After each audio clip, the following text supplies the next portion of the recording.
이것이 하늘의 검!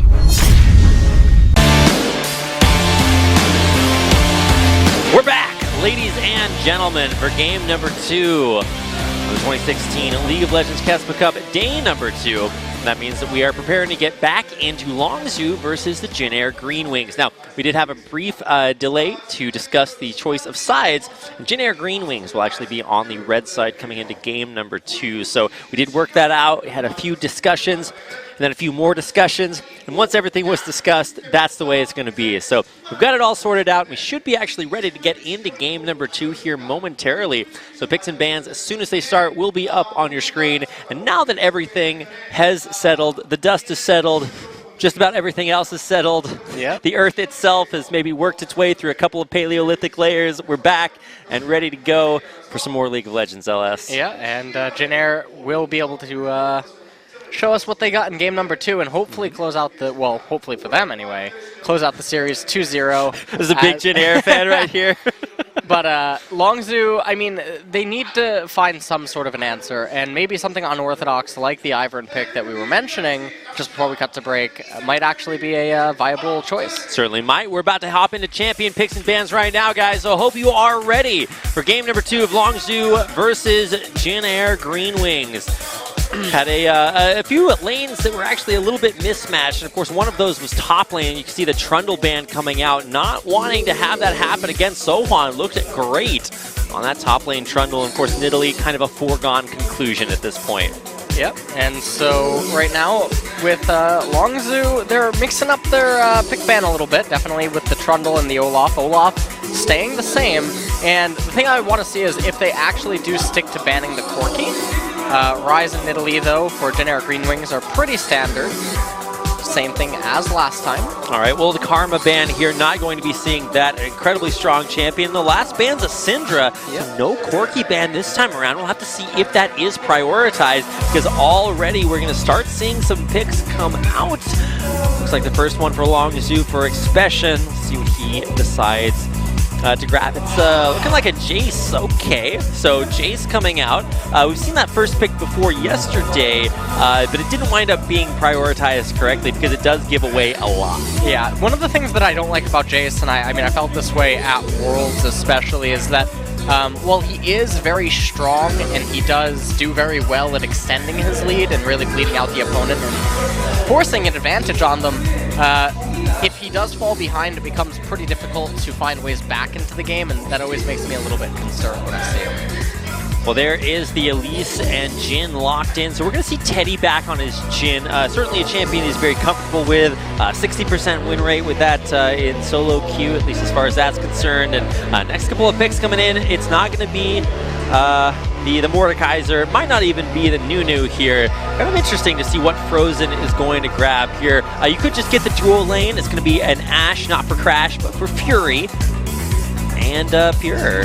This makes me a little bit worried because that is a lot of physical damage coming out from Longzhu's team composition, and I don't know who they can actually pick as a AP mid laner that is going to sort of negate that, because already, I mean, the draft is looking a little bit tunneled into that physical damage source, and I mean, just like last game, JINAIR Green Wings, Teddy has his most comfortable champion, and the Elise is just a standard jungler pick, and Elise is also pretty okay against Rek'Sai. Certainly does function very, very well. They can hold their own. They can both be very aggressive. Should be an exciting matchup to watch. The next two picks coming in. Looking like either a Victor or a Poppy hovering those. Huzan and Teddy. Huzan could definitely grab that Victor. Of course, fairly standard, kind of the same position you think of like an Orianna, just that kind of standard pick there. And Teddy will actually lock in that the Poppy pick. Yep. Heading up top for Sohwan. So the Poppy pick is primarily because a lot of people view Jace versus Poppy as an advantageous matchup for Jace, but because junglers do exist and this is competitive play, as long as Poppy doesn't fall maybe more than 25% CS down and she can reach that Sunfire cape, there's nothing Jace can do against her in the later stages of the game. And I feel like the Poppy pick is primarily because they already showed so much physical damage that Poppy is just going to be unstoppable. Oh, man.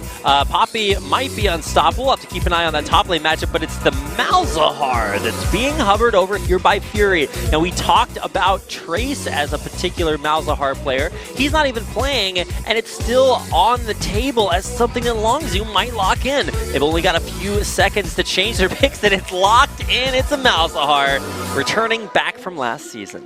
Yeah, and so I'm actually kind of excited to see Malzahar. Not a champion I was expecting to see play in this series especially, but that is one of the few champions that would actually make sense given how much focus is on physical damage for Longzhu's team composition, because it's going to be pretty difficult to have any sort of magic resistance actually on your team now against the Malzahar, so he's just going to do boatloads of damage, but fortunately for JINAIR Greenwings, they have the counter remaining in support, and Tahm Kench is the direct support counter to Malzahar. Yeah, support counter to Malzahar, Ashe as well. You just can't lock down a single target because it turns out it's all warm and cozy inside Tahm Kench's belly. If he does decide to devour you, somewhat ironically, it's a good thing, and you do escape to safety. So really interesting, or going to be interesting, to see how that affects Quicksilver Sash does still work to remove suppression, so we'll still be able to see that come out as a counter even later on. And that's actually pretty interesting to see maybe one or two new champions coming back for each one of our games here tonight. Yep. So out of both of these teams with the drafts that they have right here, who do you think is ahead? Is it just the Tahm Kench is a good counter pick, or was Malzahar too surprising? Well, I feel like, well, JINAIR, again, with a very, very classic hyper late game scaling team composition, and Longzhu with, I feel like this is more of a little bit of a mid-range team composition, which doesn't make me feel any more comfortable either. Oh boy. Because if these champions fall behind, there's no coming back. Well, there is Longzhu on your screen, especially Crash and the rest of the boys. Here is JINAIR Greenwings. With that support, Tahm Kench from Shay, looking to counter out a lot of what Longzhu wants to do. And of course, Teddy, the new face on the team, back on his very comfort pick of Jin. That's going to do it for both of our teams. If you guys are fans of JINAIR, hashtag JAGWin or hashtag LZWin. You want to see Longzhu. Take it away as we get into game number 2. It's Longzhu Gaming versus the JINAIR Greenwings. Game number 2 coming up.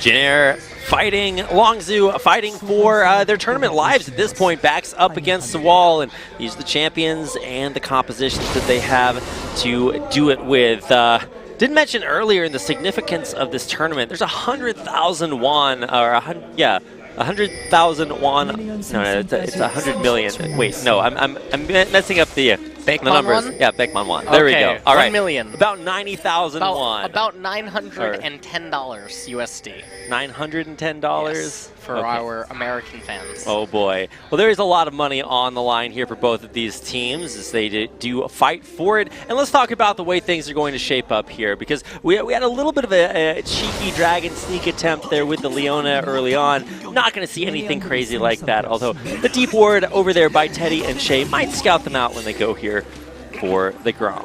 You know, look. Speaking of Tahm Kench and looking at those colors, that reminds me of like the sailor on the Pokemon ship in Cerulean City, and they should have a Pokeball Tahm Kench skin. The Pokemon ship, because you were talking about how warm and cuddly it is inside. Have you ever been on the inside of a Pokeball? I have not. I actually thought that was like, you know, the bleak, you know, shrouded horizon behind 1,000 setting suns, you know. Those are some metal lyrics out there, I'm sure. But let's go ahead and get into our duo lane here. It's Fury and Pure. I like to call that duo lane Fury versus Che and Teddy. I'm not sure what you can do with that duo, but they did look pretty solid early on. And certainly Che will be very, very important to shutting down this single target lockdown from Longzhu. Yeah, and just doing some poking onto Sohwan. Definitely, Expression does not want to fall behind in this matchup. Okay, so Frozen doesn't have any health anymore.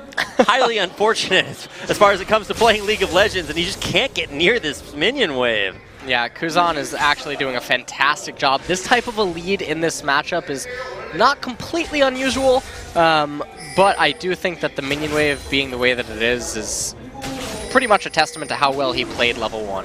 Whereas top lane, when you see Poppy forced back to her turret, that's kind of expectable against the Jace matchup. Right. So Kuzan already doing a very good job in this matchup. Definitely does not want to let Frozen get his shield back, and he's not going to let him. So he's definitely under a lot of pressure right now. Crash nearby, but he's going to be scouted out by that trinket ward over the wall. So that jungler being revealed, how does that affect both of these teams and how they're looking to play this early game?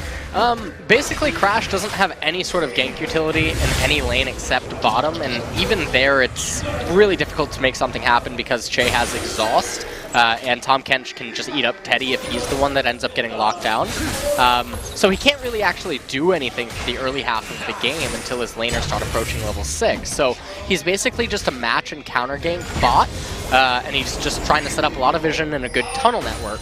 However, Winged does have a lot of potency in every single lane, and so really the eyes are going to be on Winged to make something happen. Well, both junglers, Crash and Winged, are up here towards the top, and there comes in the Hawk Shot, which will reveal Winged to Frozen. See if he can get the spike. Steal, he will! Steal the Krug away! That was actually pretty cool. Do you think that's actually planned for him to wait in the bush for that rotation through the jungle? I don't know if it was that or if he was just trying to actually find Elise, because maybe it was looking like Elise could actually go up to top lane to help Sohan, because we noticed that Expression did not have any wards down. Very few wards up towards the top half of the map. That one placed by Crash might help out Expression. See what's coming up there. There is anything scary, but both junglers now right around the mid lane doing their camps, and now top lane Expression continuing to put the damage out onto Sohan, but we'll see how long he can do that as his mana pool starts to run a little bit lower. Yep, and Poppy falling behind a little bit in CS, but again, this is expected. So this is how this matchup is supposed to go. If it was something absolutely ridiculous, like if Poppy was at 15 CS, then that would be bad, but Crash kind of mirroring Winged here, but will not get his second steal. And like you said, yeah, the CS is actually pretty comparable across the board. Yep. And Sohan still has his teleport available. I think what he's trying to do is maybe sustain until Bami's Cinder or the Chain Vest with Boots. Definitely both of those are something he would want to pick up against Jace's Expression up here in the top lane, but as you can see, a very passive start from both junglers, which is a little bit interesting because I feel like there's more that Winged could have done, and that's actually very big. That does mean that Poppy will miss this entire wave here most likely if he does commit to going back to base, and he definitely has to. Sohan out of that lane, and kind of interesting to be an aggressive, top lane player now on a champion that you know is just going to have to sit there and take it for most of this game. Yep. Very interesting, actually. He had 1,000 gold, but he elected into double cloth armor Ruby, so he's just trying to min-max the values early on, which I think is a little bit peculiar. I think it would have been actually just better to have Boots, Cloth Armor, and a Pink Ward, because Winged, is headed back towards the left-hand side of the map, so you can look to try to play very aggressively, do heavy trades, and then get a recall off. On the other side, Expression returns to top lane after both of them use their teleports with a Phage. So that's actually going to be looking for lots and lots of penetration later on, hopefully to counter out this defense as Sohan finds himself building, but now we do have some trades. Expression doesn't want to, so he is out of there. And for both of these junglers, looking to find each other again in the jungle. Crash running up on a Wing. We'll see if Crash, okay, he does not want to fight. Tunnels his way back out of there, so they will not find themselves in any sort of altercations, but it does look like Frozen is in a little bit of a better spot in the mid lane as both junglers hang around there. Yeah, Frozen has almost made it to the point where he's completely safe, and he's the one that begins to start threatening Victor. Oh, nice recall pings, or I guess danger pings, warnings up towards the top half of the map, and a completely unscouted, where'd Malzahar go? Oh, he turned around. That's what happens when our observers turn on Fog of War. I don't know, just like Longzhu may not as well. Or JINAIR. So as far as the game goes, at 7 minutes, we find ourselves with no kills. And really, it's only Crash that's been pulling off these big moves deep in the enemy jungle, assisted there by Expression, who came down from the top lane after establishing an advantage there to help Crash start the snowball rolling. Yeah, and this rotation by Winged and Kuzan, it looks like Teddy and Che maybe on the verge of hitting level 6. Trying to maybe push that lane a little bit further back. They know what's happening here. Longzhu needs to be careful. Wing setting up with a little bit of poke underneath that turret. The wave won't be pushing underneath that turret anytime soon. There's a decent amount of minions to stall this trip to the bottom lane. The roam unsuccessful. Yeah, definitely. One of the problems is even if Teddy does hit level 6, there is the Unbreakable from Pure.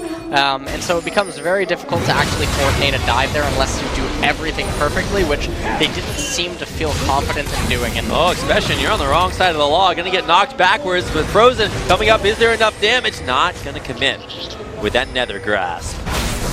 Yeah. So they do get the flash out from Sohwan. It does come at the cost of Frozen's Ghost, but that is definitely a worthwhile trade given the cooldowns. So Sohwan safe for now, and like you said earlier, LS, you just need to hang on and make sure that disadvantage is not too crazy. And it does certainly look like Sohwan is actually last hitting very well under turret, has the wave in a good spot, will actually be able to get himself back and stay within that 10 to 15 CS deficit. Yep. 10 to 20. And off this, okay, never mind. He cancels his recall, and I don't know why. Because it's not like he's in danger with his hit points, but he doesn't have any mana, so he can't really do anything. And alright, he dodges that.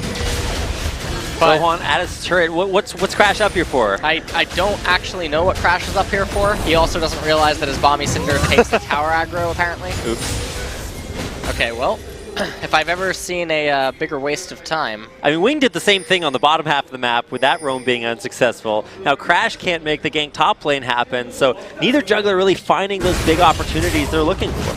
Yeah, that roam top lane was more useless than Reach's Lee Sin yesterday. Oh boy. So I'm not quite sure what that was actually all about, but he did pick up the Gromp and he's handing off blue now over to Frozen. There's a lot of Voidlings. Throwback to Jungle Malzahar that made a showing for a while. I was questioning, is this going to be the top lane Malzahar, maybe mid lane Chase, but no, it's actually Frozen on that in the mid lane. And kind of interesting, why do you think they went for this Malzahar pick, and what does it really offer their team composition coming into this game? Well, I was saying how it would have been pretty difficult for me to think of an AP champion that they could pick that is inside of their champion pool that maybe could have offered that heavy magic damage threat. And Kuzan's gonna do. Oh, all right. Okay, well, he's out of there. Double teleports being channeled, but both canceled.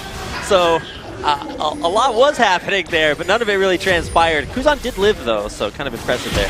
Kuzan did manage to live, but like I was saying, Malzahar deals a ton of damage and he never stops scaling. Turn around here. Wing's still pretty low there. The 2v1, but Crash is on top of it. Braceer will not find the kill. Potions are good, man. Indeed they are, and now we get a camera on Sohwan. Ping's going down onto Crash, so maybe Sohwan is going to try to go over there and poke him a little bit. Has Winged ever taken his Krugs? I think Crash has stolen those almost every single time they're up. That's a lot of gold to be stolen away, and he's just kind of spending his time in Winged's jungle. Yeah, he's definitely ahead in the gold department right now, and he's ahead in camps, and I feel like for the most part he's actually ahead in pressure, given that he only had one roll for the first half of the game. And I think he did that actually pretty well, and that Wing misread how he should have played the early game. I'm not sure why Che just ate Teddy there. Maybe just trying to keep him from getting the CS. I don't know what's going on. I think he meant to click a minion to help clear the wave more quickly, but he missed and hit his carry. Yep. I guess being able to hit your carry, practice that, is going to be effective later on. We'll just call it practice. That's what we're talking about right now. Practice. And Sohwan taking a bit of damage for this ward, and I'm not sure that's actually the best of decisions given that Sohwan does not have a teleport.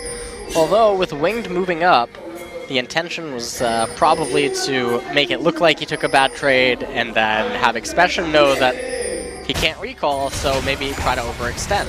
Oh, unscouted getting there into the brush. I actually thought one of those minions might have seen him. Expression, oh, miss on the cocoon. That's that star sense there, when you know exactly when to back off. Yep. Crash in the enemy jungle. This has been his home for what feels like forever. Jay in the mid, just in case he needs to protect Kuzan. And that's the power that Tahm Kench has. And right now, one of the things though is that Malzahar is going to have a little bit stronger of a wake up. Okay, who gets the smite here? We'll see where that wake up comes in. And smite steals good for Winged. So Malzahar's wake up, when does that happen? When he hits Morel and Omicron, it offers a lot of utility to his team because with the Ionian Krugs going down again. Crash is just unwilling to ever let Wing take that. Crash has some help coming his way though, so even if he might die here, oh, the flash for Flash! And it's gonna be a repel. Will it be good enough? There's the flash in, Frozen counters it, and Wing, not long for this world. The Nether Grasp into Expression, finding first blood for Longzhu. That was just an example of basically JINAIR being way too greedy. They could have easily killed Crash without they could have just expended their summoner spells, or even Sohan just use his ultimate sooner to kill Crash. But unfortunately he doesn't. Because of that, they both end up going down. There's Expression picking it up. Of course, Kuzan running back away. Back on live, you can definitely see the first turret being taken as well. So all of a sudden, a cascade of gold coming Longzhu's way. Yep. This is a little bit problematic because when Malzahar gets that Morel and Omicron, the ability to take Rift Herald and Dragon, because Rift Heralds will still be on the map for the next 6 minutes, is a real possibility because now his team is immune to taking damage from Drake, Baron, and Herald because the Voidlings are never ending. It never ends. It never ends. Those Voidlings do stay out there for a while. I actually really love the Voidling change. One was just not enough. They're so cute. You just gotta catch all of the Voidlings there. Now Crash is trying to catch himself a gank on the bottom half of the map, or at least limit some ward coverage, and he will be able to take out that pink ward. Maybe add some extra pressure. So we haven't seen any dragon pressure at all so far this game. Most of it's been up towards the top, but with Crash having tunneled his way behind his turret and a teleport in from Expression, this is about to heat up. Now Wing is bottom as well. There's the arrow. It does hit onto Che, who can't devour himself to escape. That'd be a little weird, but with so much pressure on the bottom half of the map, that does mean that this bottom turret might actually go down here if they can kill it before these Voidlings expire. They keep spawning and the turret keeps aggroing them. Yep, and it looks like they're going to be able to pick up this turret and probably the Dragon next, as we see pings going down onto it, but I'm not sure if the Dragon call is actually correct because they're giving up so much map position in mid and top lane. I'm not sure that, honestly, a 15-minute Water Dragon is really worth it. I think this is actually a pretty poor investment of their time, and I think that they really just dropped the ball in top and mid lane. Well, and yeah, if you look at it exactly, Sohan's caught all the way back up in CS for the most part. He's got exactly pretty much the items that he'd want at this point in the game. And he might even actually take that tower, but he will back off and stay safe for now. Now Fury is rotating up to top lane with Pure, and this is basically all that he can do at this point unless they wanted to rotate him to mid lane, which wouldn't have been that bad of a play given that his ultimate was coming up a little bit soon.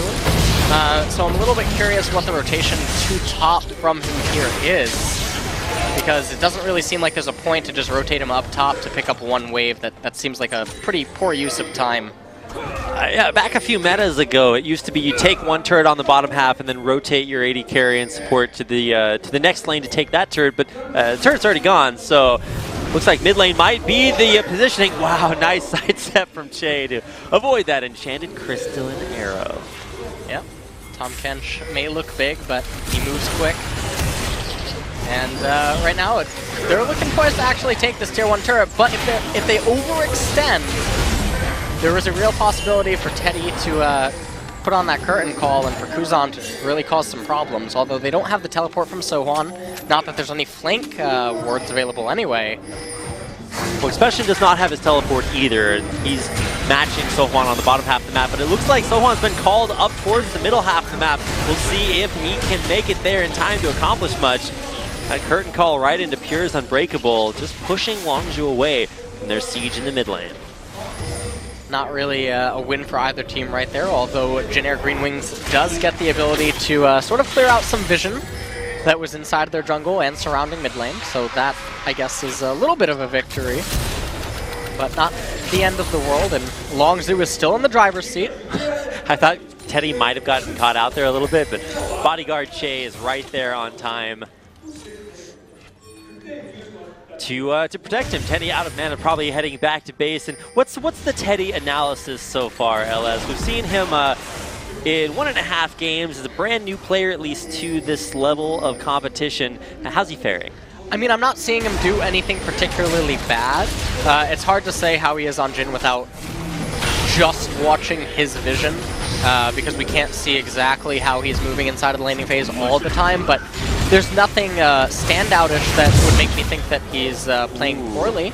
And I think that his usage of the ultimate and also his snares have been fantastic. Certainly have been. A little bit of an altercation underneath that turret. Lots of skills expended in the end.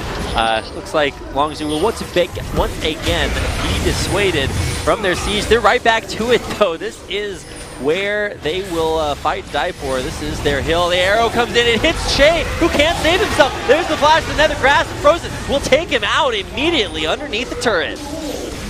Oh, it's not going to be enough. That Voidling was going for it. So right now, Longzhu is in a really, really good position right now. Fury, a little bit hesitant. He could already be shoving in this wave up there in top lane because they have to know that there's no response that can come unless Sohan wants to use his teleport, which just would not be worth it.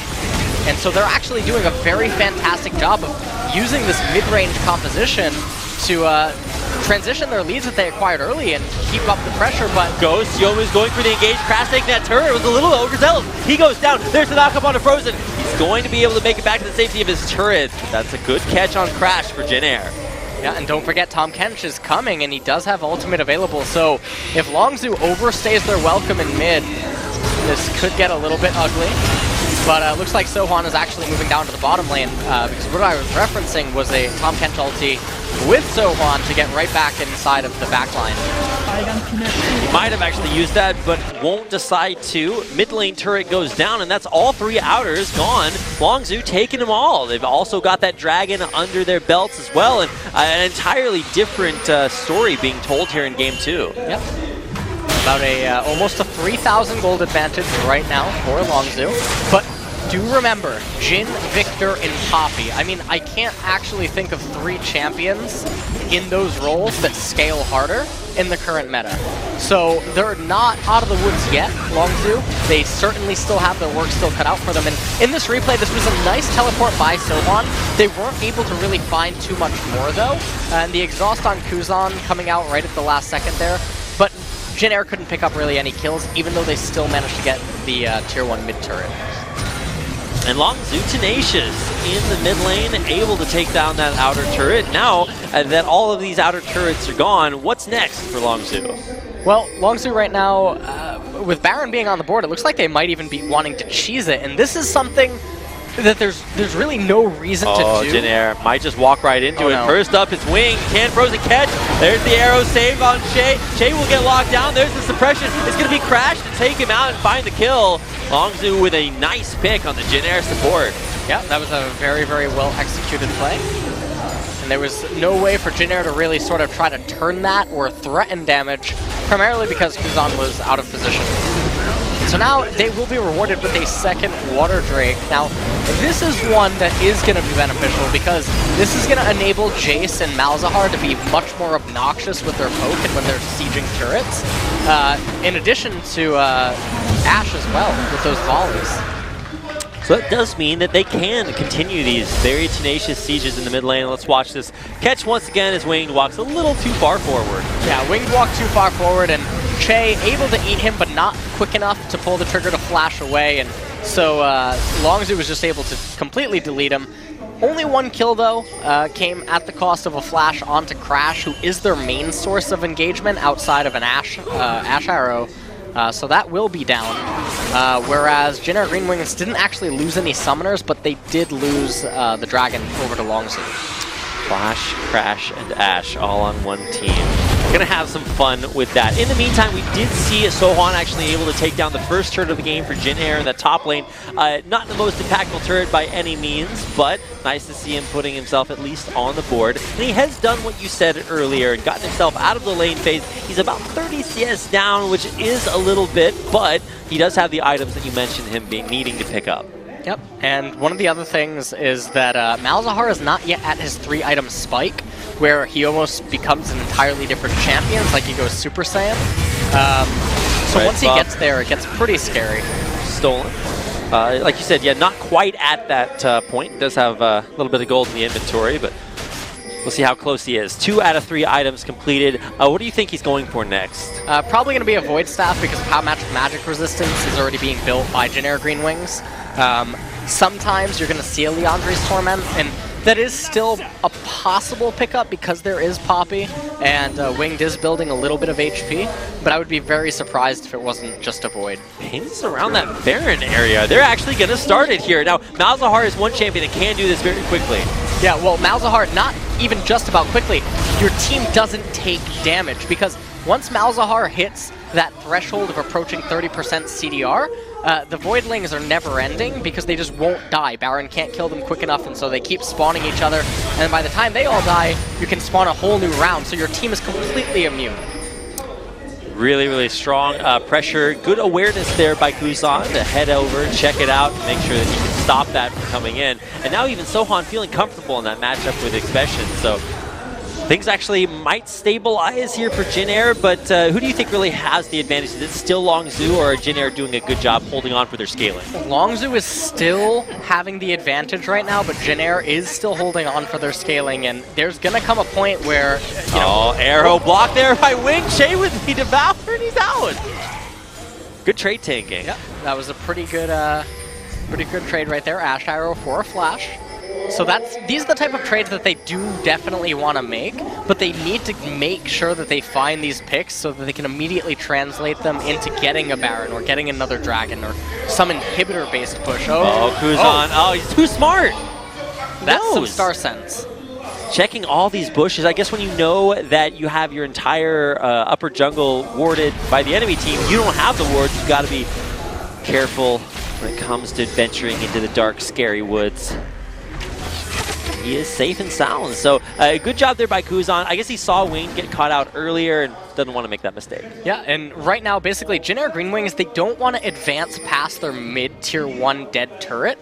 There's absolutely zero incentive to move past that point, so it was a little bit scary for Teddy to actually just do it a few seconds ago. Right now, all they need to do is turtle in front of their tier 2 outer turret in top lane, and any sort of minion wave that comes to bottom, send Sohan there, eat him out while you still have the teleport, and do this over and over and over because you're Victor, and the enemy team isn't getting Mountain Drakes. So to try to penetrate a Victor defending his outer turrets or his inhibitor turrets is extremely difficult, and JINAIR, all they need to do is keep scaling up because the clock's on for Longzhu. That is very important to mention, and when it comes to clocks and Longzhu versus JINAIR, we're going to be here for a while. So maybe for JINAIR, picking the harder scaling team composition is their style, is their plan to just, you know, tough it out, go through all these difficulties, and then come out stronger on the other side. Yep. Arrow hits on Teddy. He's chilling, but he will not have anything to worry about. And I actually don't like that arrow because the arrow is one of the ways that they actually set up and make the picks for Baron, and so by not having it, it almost doesn't make any sort of sense because it basically says to JINAIR, here, you're guaranteed at least this many more seconds that you can just continue to turtle. Turtling it up, trying to wait it out, but there are advantages, solid ones here for Longzhu. They've taken those first couple dragons, which will give them the ability to stay in siege, but after sieging for that mid-tier turret, they really haven't done much for any objectives. I think Crash mistakenly autos the Baron. Oh, I guess it was a Tiamat proc on the ward that he was clearing, the aggro Baron. Yep.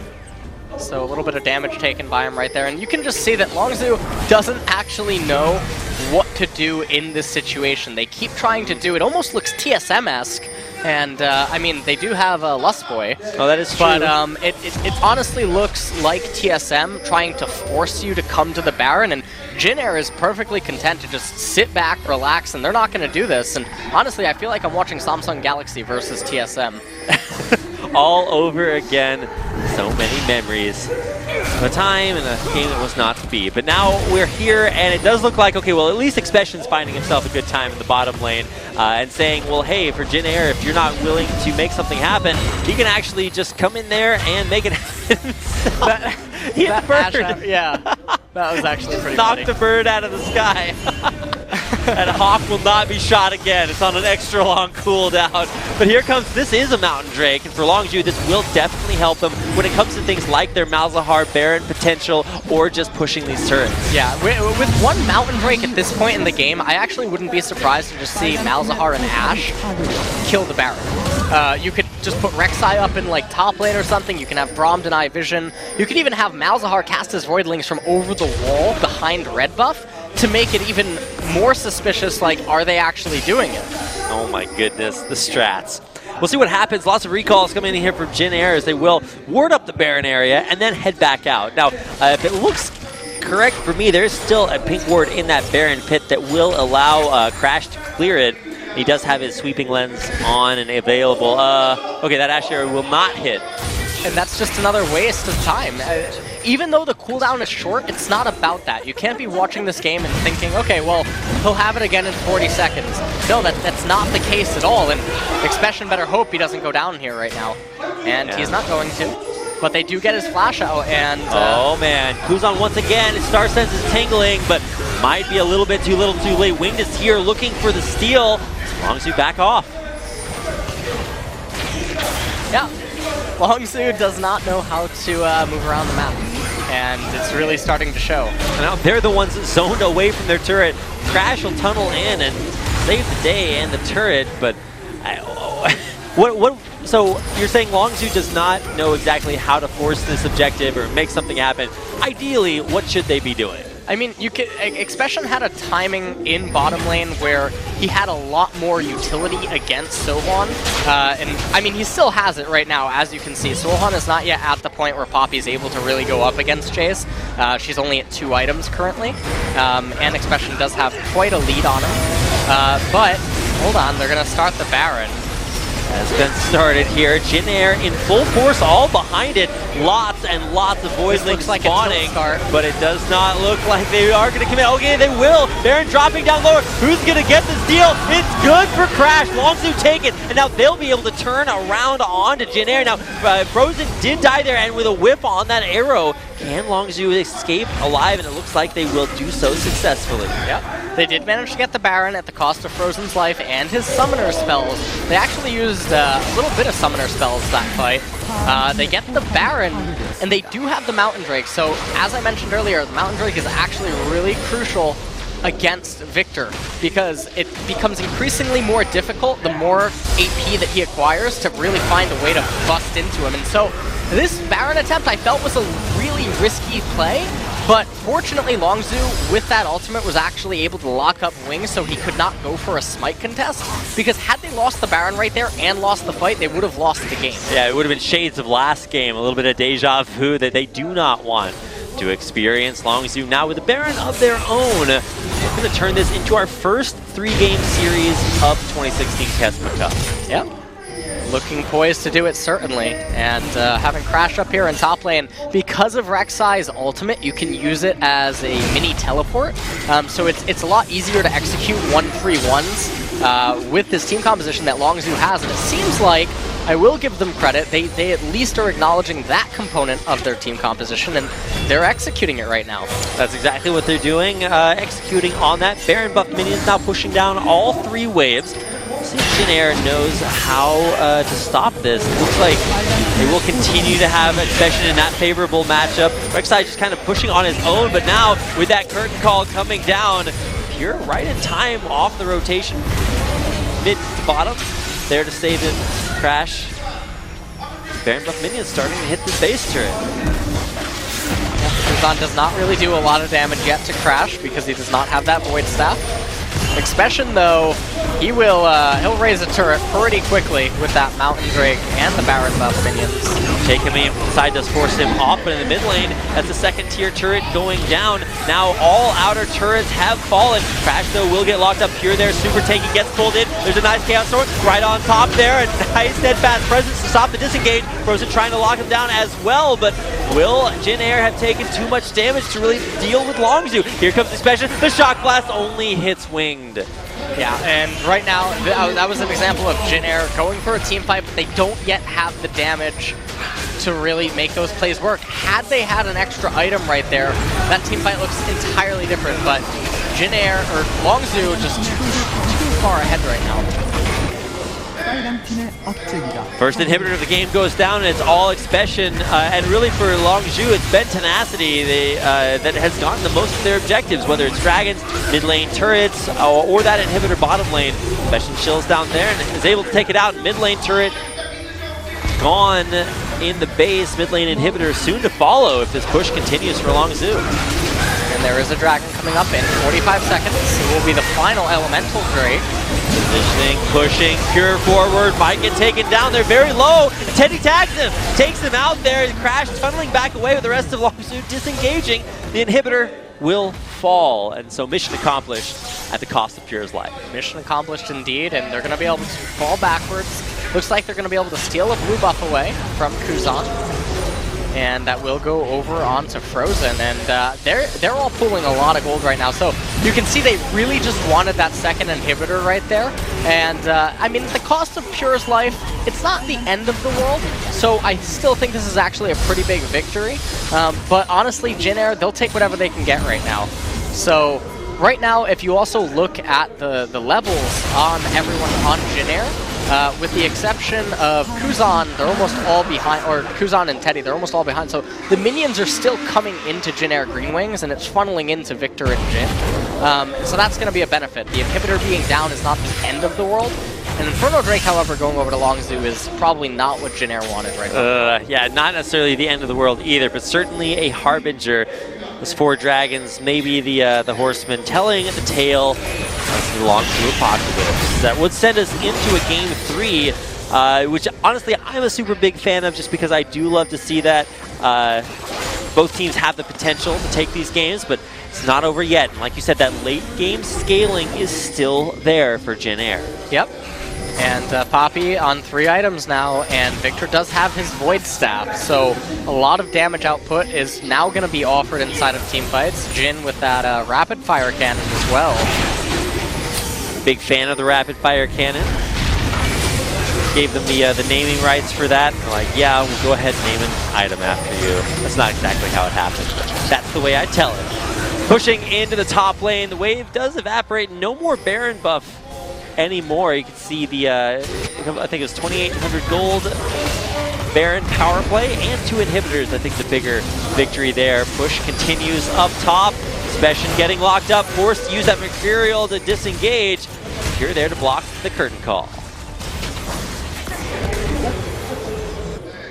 Well, not quite the joust I was expecting right there. Just kind of watching. Crash in the base. Now this is actually being really well coordinated by Longzhu. Okay. Because Expression is a part of the poke component. And so when you allocate Crash to be the split pusher, he can't really die, and he still will push in the waves. And who's on cleansing with that QSS and ghosting and being devoured means that he's out of there, but so is the base turret, and soon to be this last inhibitor. And that will trigger the 7v5. So with 3 inhibitors being down, 2 super minions spawning from every lane, generally it takes 2 champions to deal with that. So hence the term 7v5 is now active on Summoner's Rift. Oh boy, and Longzhu going for the death bush. Who's going to walk in there though? I think JINAIR pretty content just to clear their way. Shay might get caught out here, but he barely makes it back to base. Catches here, but the minion waves continuing to push forward. Longzhu on the exit, scouting things out as they go. Yep. Ooh, that was a pretty big hit, actually, by Expression onto Kuzan. And all summoners up for Longzhu, by the way. Can't say the same for JINAIR, who's on not having that ghost. They need to make something happen here, though.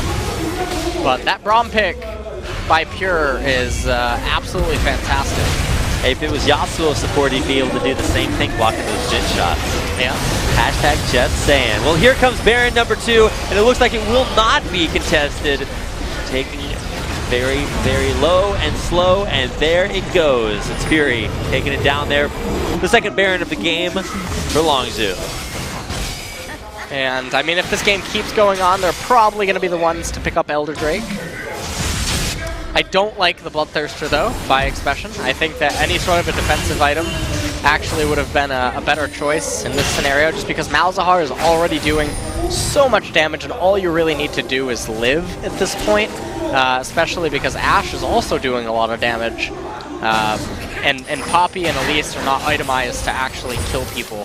So what would you have rather seen instead, like a Guardian Angel or something? A Guardian Angel at this point in the game I think is pretty obnoxious, especially because of how combo reliant JINAIR Green Wings champions are. I mean, scaling on their side, but really everything against them. Now their inhibitors will start to respawn. Crash getting locked up, but he's eaten and taken backwards. Will be forced to use the Crash Flash to save his own life, but the inhibitor's starting to come back up for JINAIR. Oh. Can they do something here? Arrow backing on to Wing. He will not be able to follow. Cocoon will not hit in time. Pure, though, takes most of his health all the way away, and now Longzhu pushing forward, trying to retake down these inhibitors. JINAIR has hung on for this long. Can they continue to survive?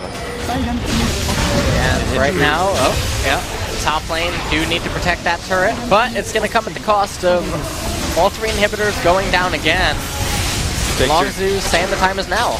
Trying to wave clear these minions off the turret. They're actually doing a pretty decent job, these Voidlings, and of course the Victor lasers fighting against each other. Sohwan walks forward. He's going to get suppressed and depressed out of there. Longzhu trying to break this base. Che very low, and he gets eaten there in the end. Malzahar with a double kill, and the Nexus falling. Longzhu Gaming take game number 2 to tie the series at 1-1.